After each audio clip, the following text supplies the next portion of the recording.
Well, hello again, and welcome to another episode of Sermon B-Sides. I'm here with my buddy, my pal, Pastor Jon. How you doing, man? Hey, I'm doing well. This is our second episode of this Monday. We kind of got a late start today, too. It's like, yeah, late we've had start. Too much fun talking. I know. We're coming right out of polygamy, right into the eighth commandment. So, which is strangely, they're all interconnected. Yeah, they are. Don't take things that don't belong to you. We haven't talked about the David Bathsheba stuff, but that might have to make an entrance into this particular episode. But so today, anything else going on within the last 10 minutes you want to make sure everybody knows about? No, that's nope, a no. I'm good. Okay, so today that's a hard no. We're looking at the "Thou shalt not steal." Yes. Right. Yep. Theft. One of the things that you've emphasized throughout a lot of the commandments is that there are instances where it appears that sometimes the greatest violators of the commandment are the government, right? Yes. Or the civil magistrate.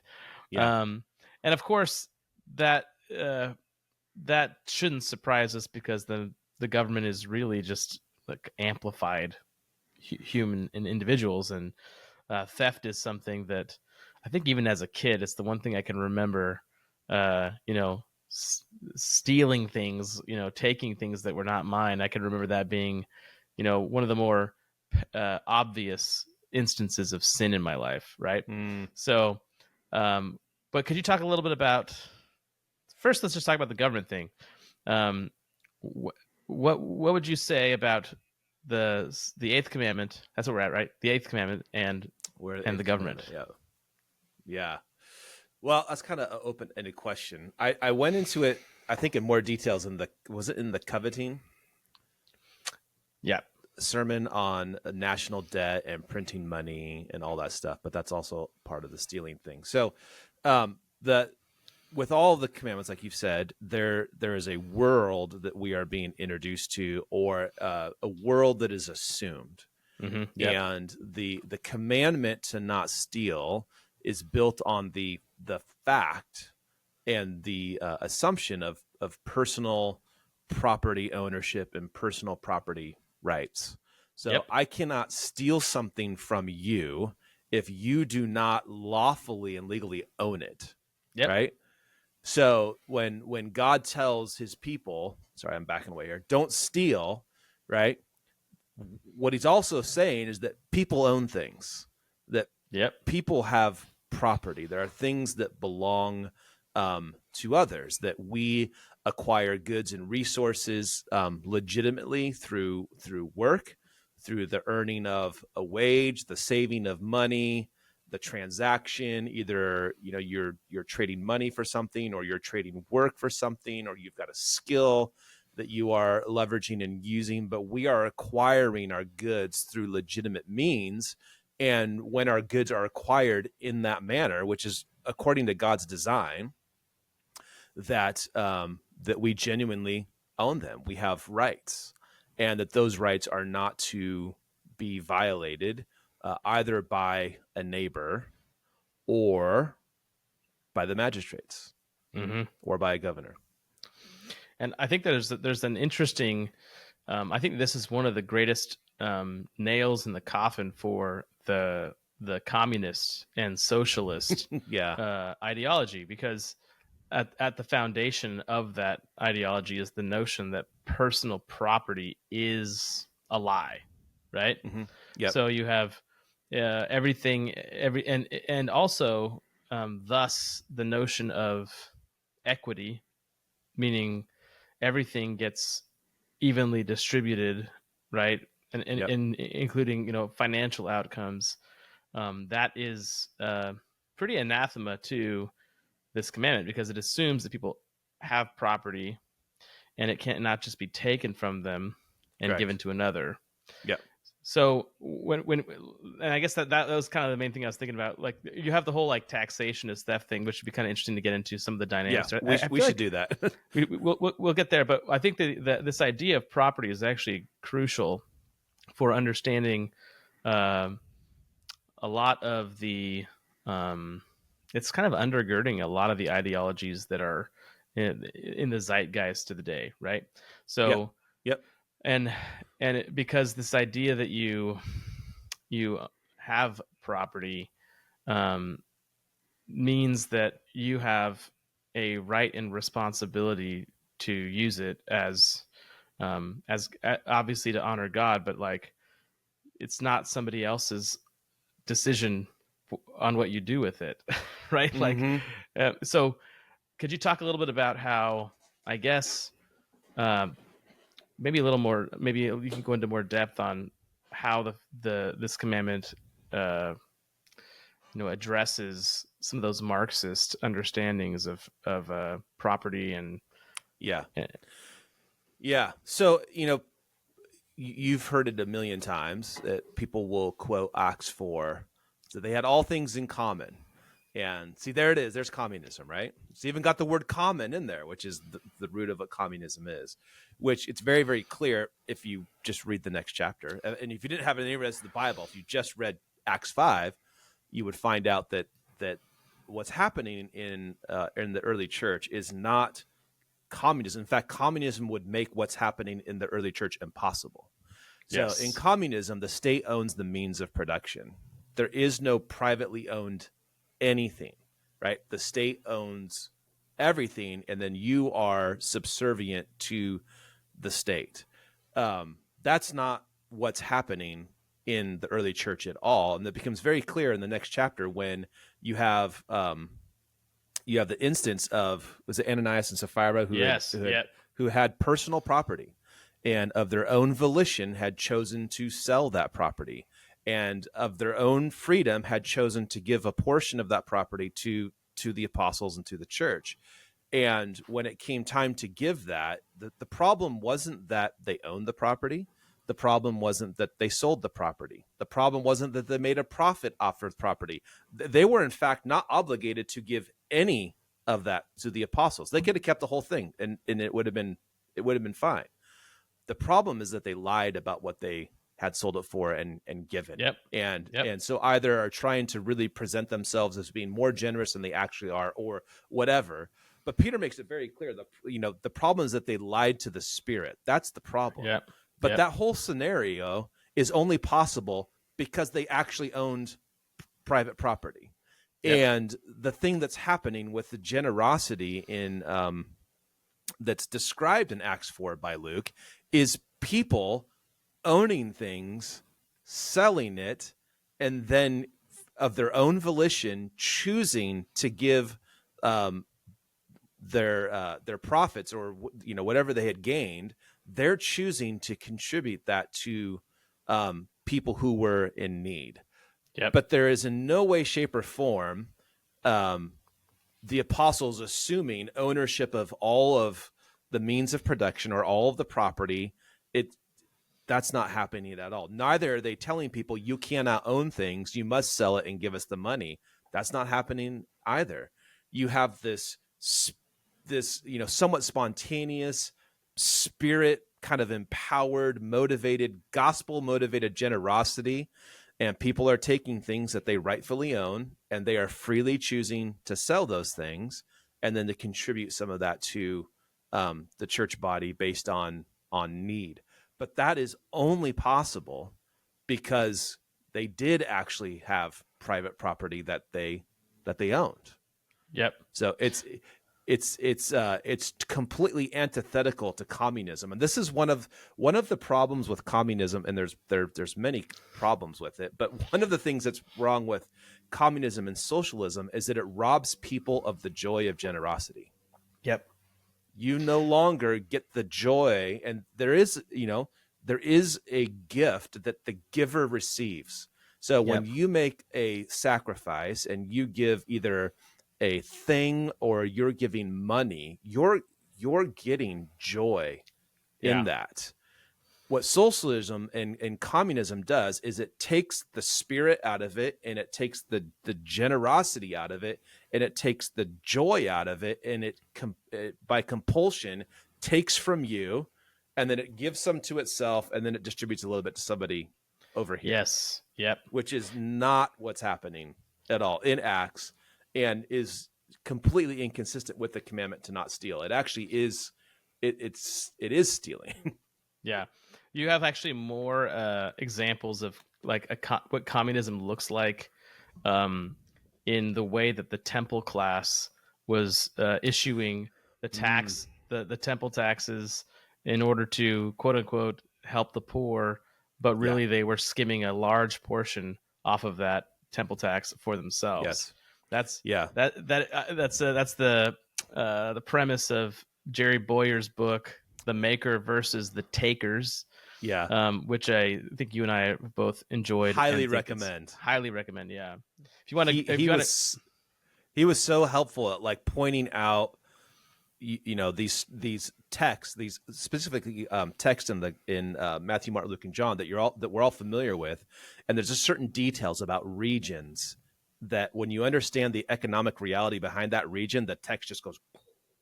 I know it. Even just the fact that Jesus spoke specific things to people from specific regions. Yes. We kind of just overlooked that. Like, always talking to some people, I guess it applies to all of us, but no, like there's a reason why whenever he's talking to the people of Judea, he talks a lot about money, because the Judean Jewish population was mostly those who were living off of the temple tax. Yeah.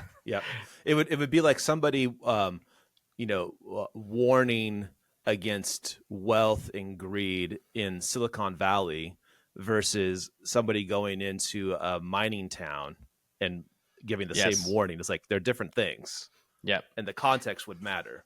Yes, exactly. But the all of that to say that the temple class of Judea is a good example of breaking the eighth commandment. You had people under the auspices of doing good were actually lining their own pockets. And this is one of the things, like when you go the communist route, you not only do you rob people of the joy of being generous, you also rob people of the efficient transference of those goods, right? Yes. Like when I see my neighbor has a need and I have something that can help him with that, and I give it freely, there's no middleman taking a bunch off. There's no there's no hiring like a whole agency to make sure that gets to the right the right person, right? Yep. It's just it's a recipe for bloat and inefficiency, and also just the thing not getting to the right people. Like, how do we even know? Absolutely. Yeah. And it is horrifically inefficient. So like, here's a practical example. One of my boys went to McDonald's and got a free cheeseburger because apparently there's this app and you get free stuff, and they love using this thing, which whatever. I actually like McDonald's. I just can't eat there. But anyways, so you got a free burger, and he's like, well, I don't need a burger. But he's like, oh, I'll find someone who does. So then he went and he gave the burger to, some person who was hungry on the street.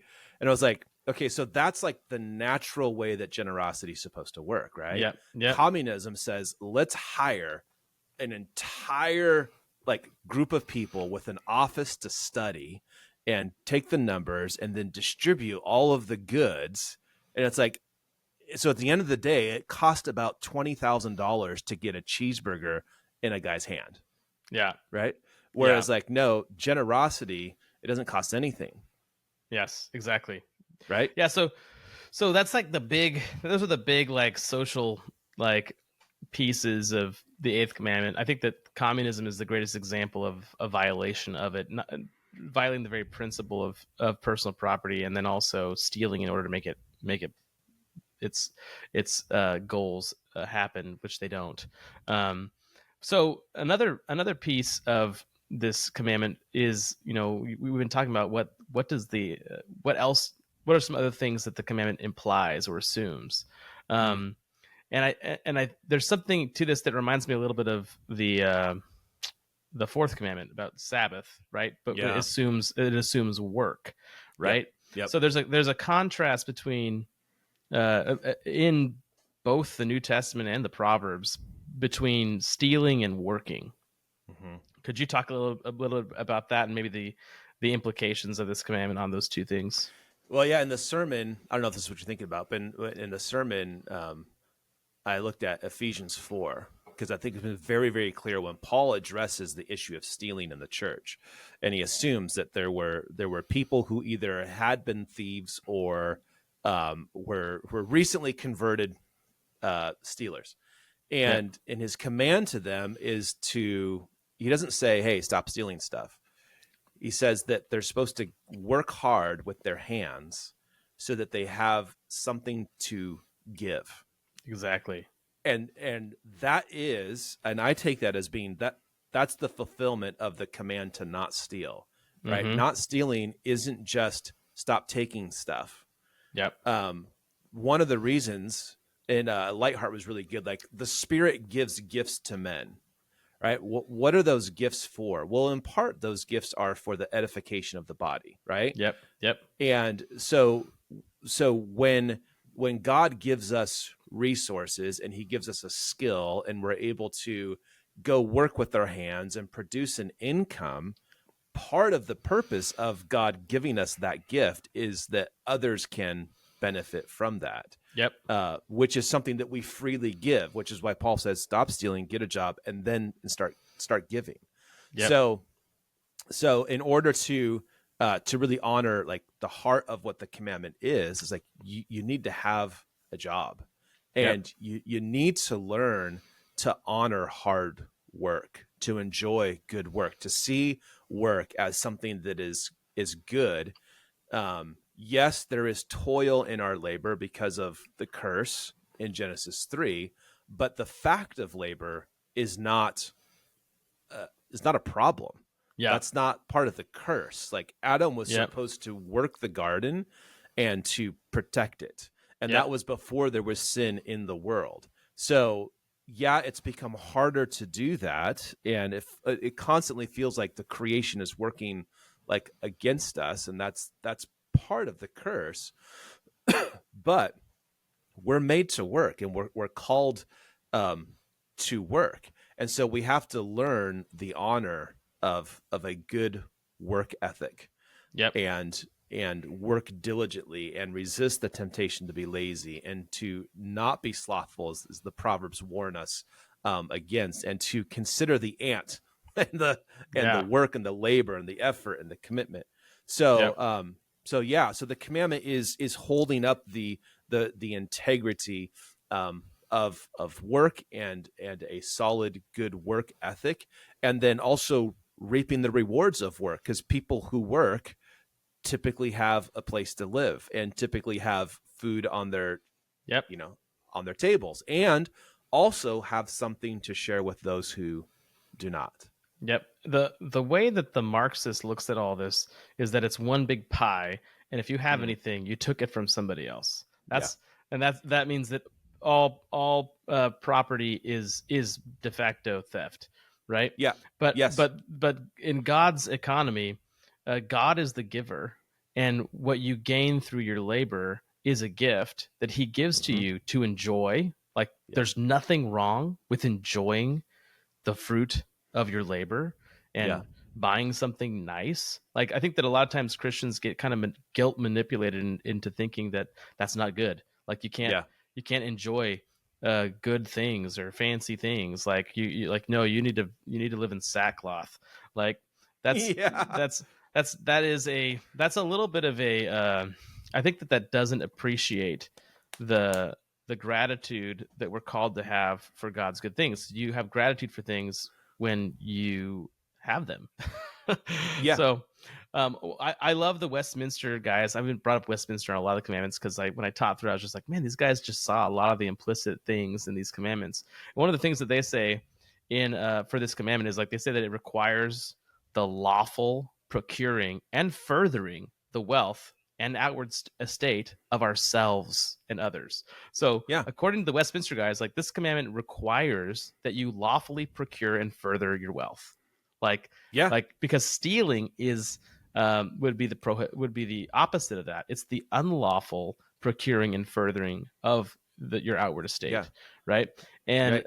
and And it takes from somebody else's building of their estate. exactly, yes. And so God. I mean, and I think that these guys were onto something, because I think this is God's design for people. He wants us to be fruitful and multiply, and that means, like, of course, child rearing, but it also includes, like, he wants us to multiply the gifts he's given us, Yeah. right? And that's what wealth is. It's the multiplication of what God gives us. And so that should not be scorned. I think a lot of times people, like, almost have been, like I said, guilt manipulated into thinking that's bad, and then they end up, like, being that guy who buries the talent because you're afraid of not just to break the parable a little bit. Like, you're not afraid of, like, that you're gonna lose it, but you're afraid of, like, oh, I might actually gain something, and that's not good. Right? Yeah, I remember back in the day when Piper was kind of labeled the opposite of the prosperity gospel. It was the poverty gospel. Yeah. And that the true Christian piety was to have no wealth. Yeah. And that's no bueno. Yeah, David Chilton wrote a book. I have not read it, but the title is awesome. It's Productive Christians in an Age of Guilt Manipulators. Yeah. Because he actually wrote it in response to somebody who had basically written a book, like, basically kind of like making people feel guilty for having wealth at all, right? So was it David Platt? No, this is before that Platt's time, but yeah, Platt kind of goes this direction for sure. From his multi-million-dollar home. I know. This is the irony. Weird. Also, I will say, as a pastor and as a Christian leader, you never want to teach something like that, right? And be like, oh, I'm doing the exact opposite of what I'm saying. Like, the beauty of just doing what the Bible, like, talks, like the Bible does not condemn wealth. It says it's risky to live your life seeking wealth, right? The money is the beginning of many evils, right? The desire of it. So that's true. I mean, that's just, you could see that plain as day. Like, people who want something, like, covet something they don't have, are gonna steal. They're gonna do all kinds of stuff, shisty business practices to get there. But the actual wealth that one has when acquired lawfully in the Bible is always called blessing. It's always God's gift and God's blessing, and the appropriate response is thanksgiving, right? And sharing, and blessing others, being like your Father in heaven who blesses those, right? I just read Matthew 27 today, where Jesus is talking about giving to those in need, to the least of these, basically. Well, you can't do that if you don't have anything to give. Exactly. So, so I think this commandment is one of those. It's one of those ones, like, you just see on the face and go, don't steal. But you look underneath the surface, and there's again a whole world, right? What do you think about? I don't want to say the Bathsheba thing in the beginning and then not get there. So there is I think we've talked about this before on B-Sides, and the David and Bathsheba story is such a perfect example of somebody compromising in one place and then breaking all the commandments as a result. Right? So he starts out coveting, goes on, everything is on there. So can you talk a little bit about, like, theft in terms of maybe its relation to other sins? We see it in David and Bathsheba, but, like, I think we could use that as a bouncing off point to think about other applications. Maybe just talk about David and Bathsheba first. Yeah. So in J.I. Packer's commentary on the Ten Commandments, actually in the last commandment, which we can come back to this when we do that episode, but um, he basically says that the 10th commandment is the way you break all the commandments. Mm-hmm. And Yeah. and it's interesting. So he brings up the David and Bathsheba story where you have, David first covets. He wants his neighbor's wife, right, Bathsheba, Yep.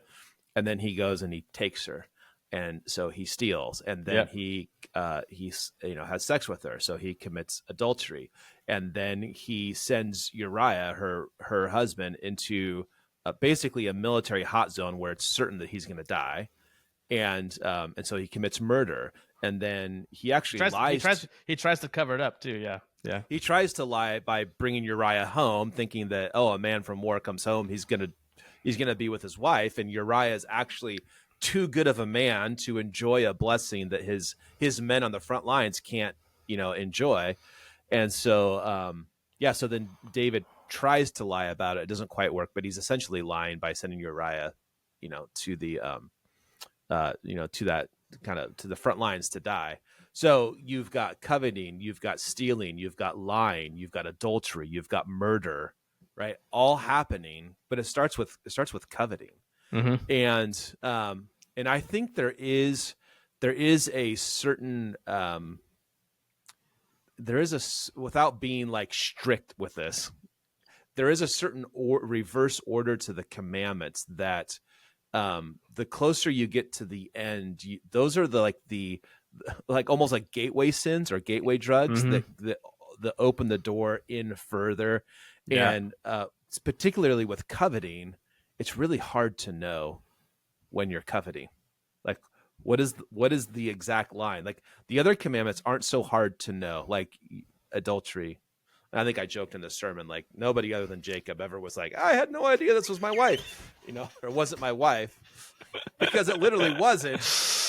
Which, by the way, it makes me think that they were having wine at that wedding feast, which is part of the reason Jacob's discernment was a little off. But anyways, but when you covet, it opens up the door to all these other sins, which David clearly demonstrates. I think that stealing is similar. That stealing, well, what happens when you steal? Like, how do you cover theft? Well, you usually cover it by lying about it. And then what happens when you're stealing and the stakes are really, really big? Well, sometimes you gotta kill people to cover your tracks. And what is adultery? It does happen. What is adultery? Adultery is stealing your neighbor's spouse. What is working on the Sabbath? That's stealing God's holiness and His glory. What is having worshiping another god? That's also stealing glory from God. What is using God's name in vain? It's stealing words. Mm-hmm. So words that a true believer would confess, totally. Christ is Lord, and you're stealing their words without their meaning. Yes. So there's like this web where no one ever breaks one sin. We break them all. Yeah. And so stealing is another one of those things. Like, how do you justify stealing? Yeah. Like you brought up communism. Well, you justify stealing by lying to yourself about the way things are. Yeah, and by denying God's goodness, right? Because think this is how a lot of the victim mentality works to justify stealing. We think, oh, poor me, I got it so bad, I can justify my theft, my looting, because I'm a victim of X, Y, or Z, right? Yeah. That's one of the reasons I love that. I think it's in the Proverbs where there's a point where I think it's towards the end. So it's not Solomon. It's like the other guy, Lemuel maybe talks about how, he prays, Lord, don't bless me so much so that I forget you. Right. And don't make me strike me with poverty so that I'm tempted to steal. Right. There's a kind of like understanding that, like if you're, and even if you're poor, like God still is supplying what you have. And so to say I'm a victim, I can justify theft, right, is to deny um, deny that what God has given you. And if he took away that, where would you be then? Yeah. Right. So Yeah. there is, the web is real though. Like it's such an interesting thing to look at these. And I would say denying God Thanksgiving is a form of denying it's the first, breaking the first commandment as well. Mm-hmm. Um, Mm-hmm. so, but that's something that John Frame, when he in his book The Doctrine of the Christian Life, he just kind of goes through all the 10 commandments, and every single time he gets to one of the, like, introducing one, he gives you the kind of the reason why. Yeah, every time we sin, we break this commandment. Like every time we Yeah. sin, we're committing spiritual adultery. Every time we sin, we're coveting something that doesn't belong to us. Every time we sin, we're taking the name in vain. Like it's just they're all so connected. Yeah. Yeah. So, do not steal. I remember Do not steal. One of the things. This is probably maybe the thing we'll end on here. This is kind of a funny thing to end on. I remember, I think that in this particular sermon, you had mentioned as a child you had a penchant for stealing cigarettes. Yes, I did. So I was curious if that was something that you were a younger child when you did that, right? Like you were, Yeah, like 20s. yeah. So do you remember? Do you remember? Like, was that at a point? Was that at a point where you? Was there a point in your life where that was a normal thing, and through coming to faith or becoming a Christian, or that this became like you started to get convicted about that, or like I just tell me about how that works in the biography of John. Okay, so I'm gonna air some dirty laundry here. Okay, Do it. Which wasn't on the show. Oh, there were no show notes, but anyways, There never is. As a kid, I had this inexplicable desire to smoke, and yeah, we're all coughing. Yep. And I did not grow up in a home where my mom and dad smoked. They smoked early on, but they quit as soon as they started having kids. They put the kibosh on that. And converted to Christianity. So I grew up in a Christian home. So, and I, not just it wasn't like a Presbyterian Christian home where smoking this was a Baptist Christian home. So you don't smoke, chew, or hang out with people who do, right? That was like a common saying. And if you knew my dad, like that just sounds so funny, because that's not how he ended up being. But anyways, yeah, I don't know. I mean, we didn't watch movies. We didn't have TV. I didn't go out. Like, we lived on property, didn't really have any neighbors growing up. But for some reason, I was just like drawn to cigarettes. This is the grossest thing that I could possibly tell you. I used to walk. We didn't live in a neighborhood. We lived like on property, and all the houses were spread out over, miles of this road. And I literally used to walk along the side of the road looking for cigarette butts that still had, like, a little bit of tobacco in it. And I would light these things up and try and smoke them as a kid. And I don't know why. And so that obsession then led to, like, stealing them at grocery stores. And I was always terrified that my parents would find out. And so I had this, whole system of hiding them. So I had a bean bag, and what I would do is I would take a Ziploc bag and I would put the pack of cigarettes in the Ziploc bag, and then I would stuff it in the bean bag. And then whenever, like, I wanted to go have a smoke, I'd go in the bean bag and pull it out, and then I'd go out into the woods, and I don't even think I inhaled. I don't know. I probably didn't inhale.